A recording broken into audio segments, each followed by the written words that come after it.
छोटे साहिबजादे फतेह सिंह जी के जन्म दिहाड़े की सभी संगतों को लख लख बधाइयां। अब बात करते हैं भाई, डंका जो बज रहा है पूरी दुनिया में बज रहा है, स्विट्जरलैंड। स्विट्जरलैंड जो देश है सब जानते हैं, वो देख लो टॉप के अमीर देशों में गिनती आती स्विट्जरलैंड की। नहीं पता हो ना तो स्विट्जरलैंड से ही काला धन वापिस आना था। अगर ना पता हो, जो सबके खाते में 15-15 लाख रुपए आने थे ना, वो स्विट्जरलैंड से ही आने थे, क्योंकि स्विट्जरलैंड में ही सबका काला धन जमा है। उसी स्विट्जरलैंड ने ऐसा जोर का झटका दे दिया कि विश्व गुरु का ना पूरी दुनिया में डंका फूट गया। पूरी दुनिया में जो डंका ना अमेरिका फोड़ने की बोल रहा था, ट्रंप फोड़ने की बोल रहा था, वो स्विट्जरलैंड ने फोड़ दिया, तसल्ली पूर्वक फोड़ दिया। सबसे पहले तो जो साथी हैं, अपना भाई है ये पुष्पेंद्र सिंह 7647 के नाम से आईडी है, इन्होंने 500 रुपये भेजे थैंक्स बटन के जरिए। धन्यवाद भाई का बहुत बहुत, जो भी भेजता है। और ये अपना भाई है राजवीर सोहाल, इन्होंने गूगल पे भेजे 100 रुपये। धन्यवाद इन भाइयों का। बात करते हैं स्विट्जरलैंड की। उससे पहले आपको ना मोटी मोटी 2-3 चीजें बता देते हैं जो कि आपको पता भी होनी चाहिए, जरूरी है पता होनी, क्योंकि नहीं तो ना आप फिर बिछड़ जाओगे। अब आपको पता है किसानों के नाम पर कर्जा ले रही है सरकार। यूपी सरकार ने किसानों के नाम पर कर्जा लिया, वो कर्जा किसान ही चुकाएंगे, सरकार नहीं चुकाएगी, किसान चुकाएंगे। पंजाब सरकार ने ले लिया, हरियाणा सरकार ने लिया, उसके बाद अब यूपी सरकार ने भी ले लिया। वर्ल्ड बैंक से किसानों के नाम पर कर्जा लिया जा रहा है, याद रखना इस चीज को। कितना कर्जा लिया है? 325.10 मिलियन डॉलर का कर्जा लिया है यूपी सरकार ने। उसको कौन चुकाएगा? यूपी के किसान चुकाएंगे, याद रखना इस चीज को। ये आपको लग रहा है कि ऐसे ही है, उसके बाद वो डायलॉग याद आया आपको? खालिस्तानी, बलात्कारी, हत्यारे, किसने बोला था ये डायलॉग? याद होगा ना, वही टंगना चंगना जो भी है। इसने टिप्पणी की थी ना किसानों के ऊपर। ये अदालत में पेश नहीं हुई, इसके पास अब 24 दिसंबर का समय। अगर अदालत में पेश होगी तो ठीक है, नहीं तो इसको अरेस्ट किया जाएगा। ये भी खुशखबरी ही है, ऐसे लोगों को गिरफ्तार होना भी चाहिए, बहुत जरूरी है। क्योंकि इन लोगों ने जो गदर मचा रखा है ना, वो गदर भारी पड़ेगा इनको, भारी। अच्छा, कुछ भाइयों ने बोला था, वो वीडियो नहीं सुनाया भाई उसका, कौन सा था वो उनका बाबा जो बोल रहा था, देश को कहते हैं माफी मांगना। सुन लो। खबर मिली वीडियो के माध्यम से, कोई जत्थे के सरदार श्री परवाना जी है, उन्होंने वीडियो के अर्थ को अनर्थ समझा। चूंकि जो हमने बयान दिया था पदयात्रा के मध्य में, उत्तर प्रदेश के संभल में जो जामा मस्जिद के लिए हरिहर मंदिर के जो प्राचीन लेख इतिहास मिले, इसने माफी मांगी थी, बोला गलत हो गया, फिर भी बोला शिक्षाएं जो कर सकते हैं। खुश मत होना, ये इस टाइप के बयान देते रहते हैं। अगर खुश होना है ना तो इन बातों पे खुश होया करो।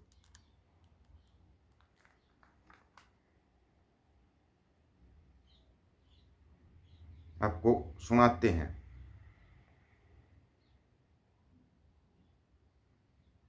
चलो अब बात करते हैं स्विट्जरलैंड की। स्विट्जरलैंड ने जो झटका दिया है शायद ही बर्दाश्त होगा, बर्दाश्त नहीं होगा ये झटका भी से। क्यों? क्योंकि काला धन तो वही है ना, वो काला धन भी दफन हो जाएगा। आगे 15-15 लाख मिल गए होंगे, 15-15 लाख। नेस्ले विवाद के बाद स्विट्जरलैंड ने भारत से छीन लिया बहुत बड़ा खास दर्जा। अब होगा बड़ा नुकसान। क्या है वो? सुन लो। इनको ना स्विट्जरलैंड ने नेस्ले विवाद के बाद भारत का सर्वाधिक तरहीजी राष्ट्र का दर्जा रद्द कर दिया है। ये बोल रहे थे ना मोस्ट पॉपुलर देश है भाई, ये है वो है, वो दर्जा ही रद्द कर दिया स्विट्जरलैंड ने। जो अमेरिका नहीं कर पा रहा था ना, वो स्विट्जरलैंड ने कर दिया। इस कदम से भारतीय कंपनियों पर स्विट्जरलैंड में टैक्स का बोझ बढ़ेगा। 2025 में अधिक कर कटौती होगी। दोहरे कराधान समझौते का MFN प्रावधान निलंबित। यह फैसला स्विस परिसंघ की ओर से लिया गया। भारतीय संस्थाओं पर इसका असर, बहुत गहरा असर पड़ेगा। स्विट्जरलैंड ने नेस्ले के खिलाफ अदालती फैसले के बाद भारत का MFN का दर्जा निलंबित कर दिया। इससे स्विट्जरलैंड में काम करने वाली भारतीय कंपनी पर टैक्स का बोझ बढ़ेगा। 1 जनवरी 2025 से उन्हें ज्यादा टैक्स देना होगा, जिसको टैरिफ बोलते हैं ना, वो टैरिफ स्विट्जरलैंड ने वसूलना शुरू कर दिया। 1 जनवरी से लागू हो जाएगा। यह फैसला भारत और स्विट्जरलैंड के बीच हुए दोहरे कराधान समझौते TDA के MFN प्रावधान को निलंबित करता है। स्विट्जरलैंड ने एक बयान जारी कर इस फैसले की जानकारी दी। नेस्ले के खिलाफ अदालत का फैसला सिर्फ बदलाव का कारण बना। MFN का मतलब मोस्ट फेवरेट नेशनल, यानी सर्वाधिक तरजीही राष्ट्र होता है। फेवरेट राष्ट्र बना दिया ना। इस दर्जे के तहत देश एक दूसरे को व्यापार में विशेष छूट देते। इस दर्जे के रद्द होने से भारतीय कंपनियों को स्विट्जरलैंड में ज्यादा टैक्स चुकाना हो गया। अब ये कहाँ भागेंगे? अब ये भागेंगे अमेरिका की तरफ। अमेरिका की तरफ भागेंगे ये। वहां पर भी इनको जगह नहीं मिलेगी, वहां पर भी जगह नहीं मिलेगी। 1 जनवरी 2025 से ये भी मतलब जनवरी में तुम्हारे को बड़े बड़े तोहफे मिलने वाले हैं, बड़े बड़े तोहफे। उन तोहफों में एक तोहफा और जोड़ दो, एक तोहफा और जोड़ दो कनाडा की तरफ से। कनाडा की तरफ से भी जोड़ दो एक तोहफा। स्विट्जरलैंड तो दे रहा है, एक कनाडा की तरफ से भी जोड़ दो। कनाडा में भारतीय छात्रों को परेशान करने में कोई कसर नहीं छोड़ी जा रही। कनाडा के प्रशासन ने छात्रों से उनके दस्तावेज मांगे जिनमें अटेंडेंस और मार्क्स तक शामिल है। बिल्कुल जो तुम पढ़ने के नाम पर वहां पर जाते हो और वहां पर जाकर जो ये तुम चिंटूगिरी करते हो ना, वो चिंटूगिरी की डिटेल मांग ली। भाई बताओ तुम कब कब किस टाइम पे कॉलेज में थे, किस टाइम पर तुम झंडे उठाकर नारे लगा रहे थे, झंडे उठाकर तो नारे लगा रहे थे, किस टाइम पर लगा रहे थे, वो डिटेल मांग ली कनाडा ने। अब एक एक की डिटेल मांग रही है। तो यहाँ पर क्या है, कनाडा में भारतीयों पर लगातार हमले हो रहे हैं। 3 भारतीय छात्रों की हत्या के बाद दोनों देशों में तनाव बढ़ गया है। उधर कनाडा की सरकार भी भारतीय छात्रों को परेशान करने में कोई कसर नहीं छोड़ रही। कनाडा में पढ़ रहे भारतीय छात्रों को अब नई टेंशन हो गई। रिपोर्ट के मुताबिक उनसे तरह तरह के दस्तावेज मांगे जा रहे हैं। छात्रों से ईमेल के जरिए study permit, visa, education record, marks और अटेंडेंस मांगी गई है। ये तो हर एक कॉलेज में होना चाहिए, अपने यहाँ पे होना चाहिए। भाई पूछना चाहिए बच्चा कब कॉलेज में आया, कब नहीं आया, ये तो होना चाहिए। ये गलत थोड़ी है, लेकिन यहाँ पे गलत तरीके से दिखाया जाता है। ये देखो जी उनकी अटेंडेंस पूछ रहे हैं, पूछेंगे भाई।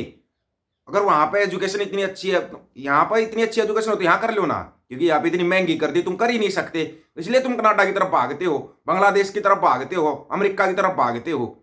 यहाँ वालों का सुधार करो ना, यहाँ वालों का सुधार नहीं करना। वहां पे कुछ हो जाए तो यहाँ मंडिया और उसके दलाल टैं शुरू कर, देखो जी कनाडा में ये हो रहा है, वो हो रहा है। हत्याएं तो पहले भी हुई थी, उनके बारे में तो नहीं बोला, उनके बारे में तो बड़ा उछल उछल कर बोल रहे थे, हाँ हमने किया हमने किया। अब होने लगी तो अब दर्द शुरू होने लगा। और सबसे ज्यादा दर्द किसको हो रहा है? जायसवाल साहब को बड़ा दर्द हो रहा है। तब नहीं हुआ वो, क्या उनको आप भारतीय नहीं मान रहे थे क्या? पंजाब अलग है क्या? पंजाब अलग और भारत अलग है? अगर मान रहे हो तो एक बार संयुक्त पंजाब को एक करके देखना एक बार। एक दिल्ली जाने की जरूरत ही नहीं पड़ेगी, दिल्ली उठ के पंजाब में आएगी, दिल्ली उठ कर आ जाएगी पंजाब में। यह चीज आपको समझनी चाहिए, बार बार आपको समझाई गई है। कनाडा के immigration, refugee and citizenship Canada IRCC department के इस कदम की वजह से विदेशी छात्र डरे हुए हैं। क्यों भाई? कई छात्र ऐसे हैं जिनके पास 2 साल का ही वीजा है।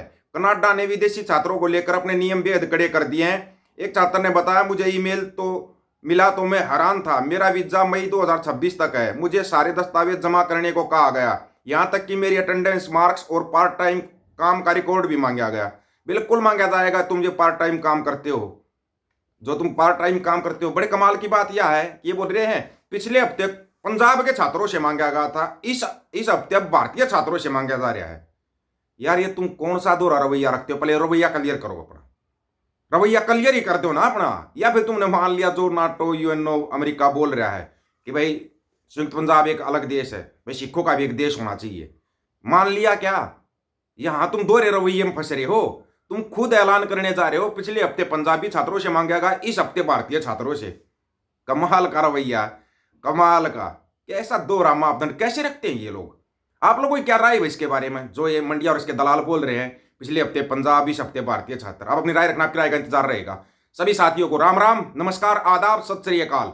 वीडियो को ज्यादा से ज्यादा शेयर, चैनल को सब्सक्राइब और बेल आइकन को जरूर दबाना दोस्तों। ऑफिशियल दीपक फौजी यूट्यूब चैनल, बात हक और सच की करेंगे, हक सच की बात हम करेंगे। वीडियो को शेयर करने की जिम्मेवारी आप लोगों की है। गज के आखो, वाहेगुरु जी का खालसा, वाहेगुरु जी की फतेह।